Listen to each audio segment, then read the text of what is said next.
lawan kenaikan kos sara hidup dengan emas.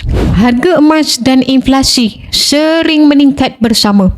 Tetapi kekuatan korelasi antara keduanya bergantung juga kepada faktor seperti keadaan geopolitik, dasar kewangan dan kestabilan ekonomi. Walaupun emas kekal sebagai pelindung nilai yang kuat terhadap inflasi dalam jangka masa panjang, pergerakan harga dalam jangka masa pendek boleh dipengaruhi oleh pelbagai faktor makroekonomi. Kos sara hidup juga semakin meningkat akibat inflasi, kejatuhan nilai mata wang dan harga barang yang melonjak. Salah satu cara untuk melindungi kekayaan dan mengekalkan kuasa beli adalah dengan menyimpan emas. Sejak berabad-abad, emas telah terbukti sebagai aset yang stabil dan pelindung nilai terhadap inflasi.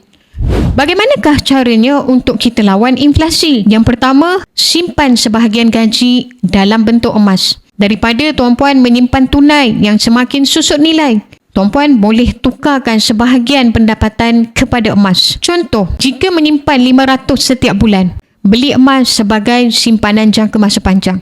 Yang kedua, pelaburan emas untuk pertumbuhan aset. Tuan-puan boleh simpan emas dalam bentuk jongkong ataupun dinar kerana ia lebih murah dan mempunyai nilai yang lebih tinggi berbanding barang kemas. Pelaburan jangka masa panjang dalam emas membolehkan tuan-puan menikmati kenaikan harga emas dalam masa 5 ke 10 tahun.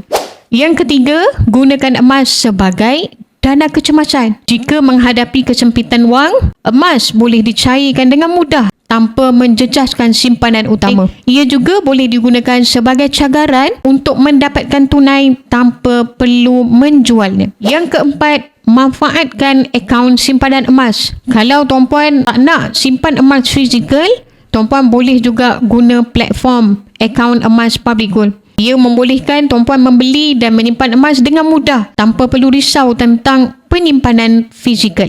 Kenaikan kos sara hidup boleh bagi tekanan kepada kewangan. Tapi dengan strategi yang betul, emas boleh menjadi pelindung terbaik untuk nilai kekayaan tuan-puan. Jadi mulakan simpanan emas sekarang dan nikmati kestabilannya sebagai aset jangka masa panjang yang kalis inflasi. Tuan-puan yang nak mula menabung emas di Public Gold, jemput follow saya dan boleh isi button sign up. Silakan tuan-puan.